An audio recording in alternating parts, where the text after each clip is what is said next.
नमस्कार दोस्तों, स्वागत है आपका हमारे चैनल पर।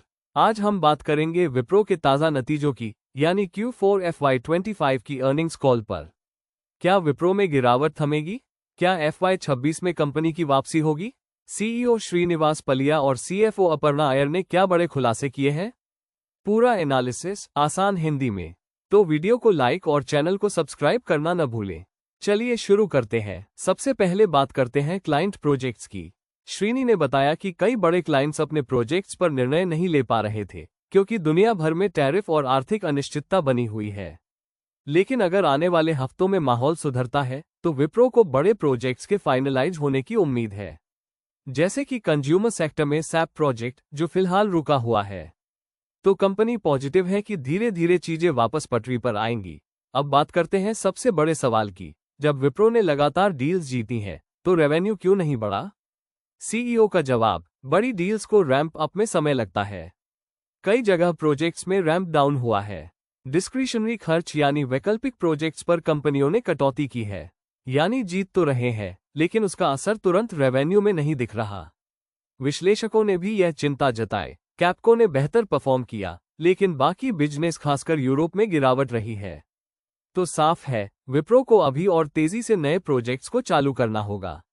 चलिए अब बात करते हैं यूरोप मार्केट की, जो विप्रो के लिए पिछले कई क्वार्टर से सिरदर्द बना हुआ है। पिछले एक साल में हमने देखा कि यूरोप में डील्स की संख्या घटी है, क्लाइंट्स ने अपने बजट कम किए हैं और नई टेक्नोलॉजी प्रोजेक्ट्स पर खर्च रोक दिया था। यही वजह रही कि विप्रो का यूरोप रेवेन्यू लगातार दबाव में रहा। लेकिन अब कंपनी में बदलाव के संकेत दिख रहे हैं। श्रीनी यानी विप्रो के सीईओ ने इस अर्निंग्स कॉल में बताया, सबसे पहले यूरोप बिजनेस के लिए नई लीडरशिप टीम नियुक्त की गई है। ये लोग लोकल मार्केट की समझ रखते हैं और तेजी से डील्स क्लोज करने पर फोकस कर रहे हैं।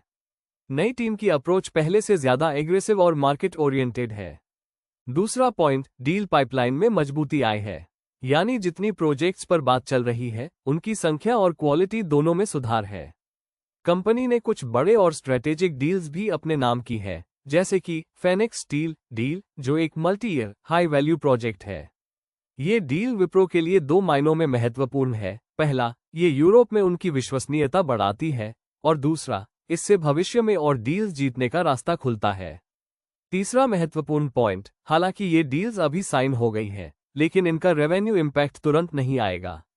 श्रीनी ने साफ कहा कि इन डील्स का असर हमें H2 FY26 यानी वित्त वर्ष 2026 की दूसरी छमाही में दिखेगा। इसका मतलब पहली छमाही में ग्रोथ थोड़ी सुस्त रहेगी, लेकिन दूसरी छमाही में कंपनी की रफ्तार तेज होने की उम्मीद है। अब बात करें मार्जिन्स की। मार्जिन पर दबाव रह सकता है, क्योंकि नई डील्स में क्लाइंट्स ने कॉस्ट कटिंग पर जोर दिया है। इसलिए कंपनी को कम कीमत पर सर्विस देना पड़ सकता है, जिससे मार्जिन थोड़ा घट सकता है। फिर भी कंपनी ने साफ किया कि वो लॉन्ग टर्म ग्रोथ पर फोकस करेगी।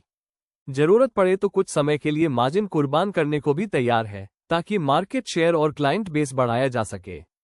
तो कुल मिलाकर यूरोप में विप्रो ने मोमेंटम पकड़ना शुरू किया है, लेकिन इसका फुल असर देखने के लिए हमें थोड़ा धैर्य रखना पड़ेगा, कम से कम 2-3 क्वार्टर्स का। New leadership in Europe, strong deal pipeline, impact from H2 FY26, short term margin pressure, long term growth focus.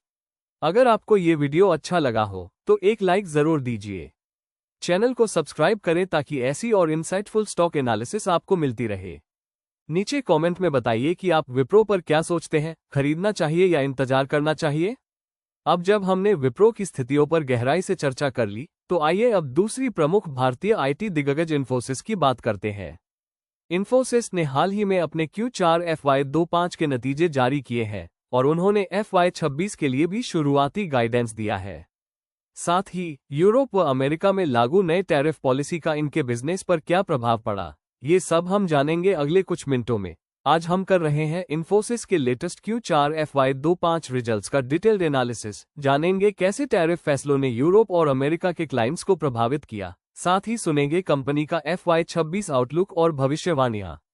Video अंत तक बने रहिएगा, क्योंकि हम बताएंगे कि अब निवेशक क्या निर्णय लें। Q4 फ्री 25 हाइलाइट्स, यूरोप और अमेरिका में टैरिफ का असर। FY26 गाइडेंस और प्रिडिक्शन। सबसे पहले जल्दी से इन्फोसिस का परिचय। 1981 में स्थापित, इन्फोसिस आज एक ग्लोबल आईटी सर्विसेज लीडर है, डिजिटल सर्विसेज, कंसल्टिंग, क्लाउड और आई में विशेषज्ञ। 60 से ज्यादा देशों में 3 लाख से ज्यादा कर्मचारी। स्थापना 1981 कर्मचारी। 30,000 जोड़ ग्लोबल विस्तार। 60 जोड़ देश। अब आते हैं Q4 FY25 के रिजल्ट्स पर। राजस्व 40,925 करोड़ रुपए, जोड़ 7.9% योर। शुद्ध लाभ 7,033 करोड़ रुपए, -11.8% your. Operating margin free 26 guidance 20-22% तक रहने का संकेत। नई कॉन्ट्रैक्ट बुकिंग्स $2.60 बिलियन। खास बात ये कि लाभ तो कम हुआ लेकिन रेवेन्यू बढ़ा। इसका मतलब क्या? कंपनी का बिजनेस वैरायटी और फिक्स्ड कॉस्ट स्ट्रक्चर। इन्फोसिस ने FY26 के लिए राजस्व ग्रोथ 0-3% रहने का अनुमान दिया है, जो विश्लेषकों की 2-4% उम्मीद से थोड़ा कम है। कारण ग्लोबल अनिश्चितता, क्लाइंट्स का बजट कटबैक, टैरिफ पॉलिसी। भविष्य तैयार करने को इन्फोसिस ने FY26 में 15,000-20,000 फ्रेश स्नातकों को भर्ती करने का ऐलान किया। उद्देश्य स्किल टैलेंट पूल बनाए रखना, क्लाइंट्स को नए डिजिटल प्रोजेक्ट्स में सपोर्ट। न्यूज हेडलाइन में यह भी आया कि कॉग्निजेंट ने अमेरिका में इन्फोसिस के खिलाफ मुकदमा दर्ज किया। मुख्य आरोप कॉन्फिडेंशियल डेटा का अनधिकृत उपयोग। अभी केस शुरुआती स्टेज में है, पर कानूनी खर्च और ब्रांड इमेज पर असर हो सकता है। यूरोप में Q4 FY25 में इन्फोसिस का राजस्व बढ़कर जोड़ 15% योर रहा, जो कंपनी के लिए पॉजिटिव सिग्नल है।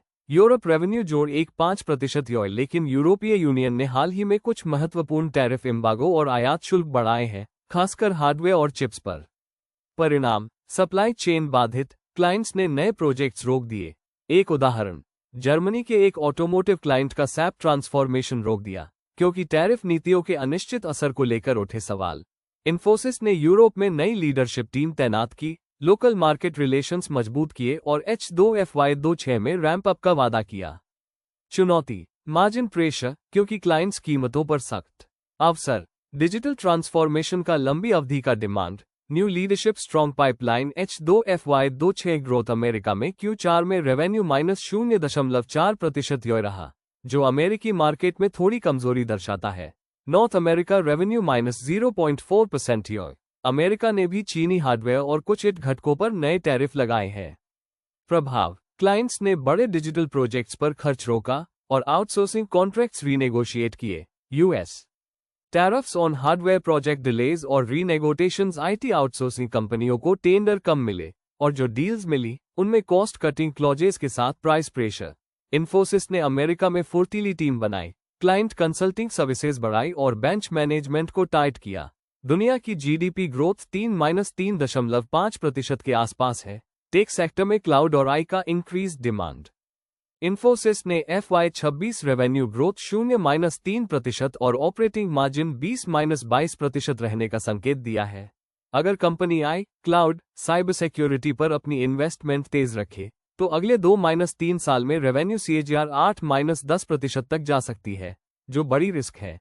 Tariff reinstatements, currency volatility, client discretionary spend cuts. तो दोस्तों, आज हमने देखा Infosys Q4 FY25 highlights, Europe और अमेरिका में टैरिफ इंपैक्ट, FY26 गाइडेंस और लॉन्ग टर्म प्रिडिक्शन।